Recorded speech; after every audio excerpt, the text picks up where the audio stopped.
हम आपके सामने जो कहानी लेकर आए हैं तो उस कहानी का नाम है प्रोफेसर मटर के दाने और बंदर। तो चलिए कहानी को शुरू करते हैं। प्रोफेसर ससिस अपने बच्चों के साथ नए नए प्रयोग करते रहते थे। एक दिन वह 1 किलो मटर लेकर क्लास में आए। यह देखकर क्लास के लड़के हंसने लगे तो उन्होंने सबको शांत कराया। उन्होंने सभी बच्चों के साथ बैठकर मटर छीली। फिर बच्चों ने बोला, चलो अब कुछ सीख कर आते हैं। वह मटर के सारे बच्चों को और अपने साथ लेकर कॉलेज के बाग में पहुंचे, जहां कई बंदर रहते थे। मटर देखकर सभी बंदर प्रोफेसर की तरफ लपके। प्रोफेसर ने सारी मटर जमीन पर बिखेर दी और बच्चों के साथ एक किनारे खड़े होकर तमाशा देखने लगे। बंदरों ने जल्दी जल्दी अपने दोनों हाथों में मटर भरी और कूदकर पेड़ पर चढ़ने लगे। यह दृश्य देखकर सभी बच्चे खिलखिलाकर हंसने लगे।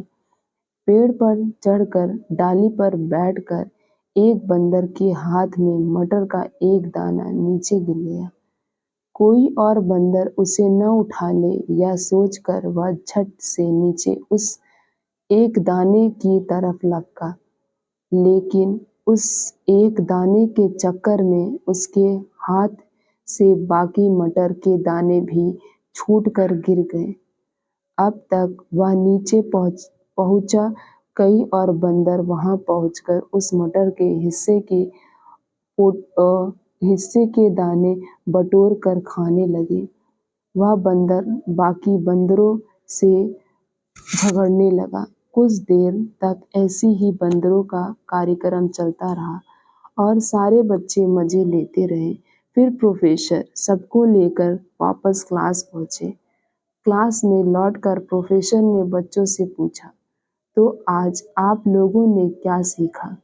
सभी बच्चे अपने अपने तरीके से जवाब देने लगे।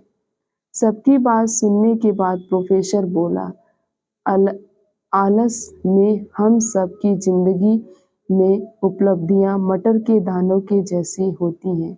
हमारा पूरा जीवन इसी तरह मटर के दाने झटपटा करते करते बीत जाता है, लेकिन उस दौर में हम अक्सर अपने हाथ में जो दाने हैं उसे नजरअंदाज कर देते हैं और उस दोनों लिए दौड़ते भागते रहते हैं जो अपने हाथ में नहीं है।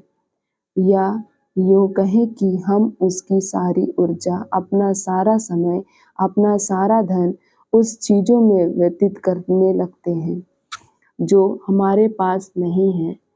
हम यह नहीं सोचते कि जो हमारे पास है क्या हम उसका सही प्रयोग कर रहे हैं या नहीं। आश्चर्य के पीछे भागना हम सबकी मानव व्यतीत बन गई है। वास्तव में हम सबकी मुट्ठी में कई खजाने छिपे हैं। अब यह हम पर निर्भर करता है कि हम उसे पहचान पाते हैं या गवा देते हैं। तो इस कहानी से हमें यही शिक्षा मिलती है, जो आपके पास है या हमारे पास है उसकी अहमियत को समझना जरूरी है, ना कि जो हमारे पास नहीं है हम उसके पीछे भागकर अपने समय को, अपनी हर एक चीजों को बर्बाद करें।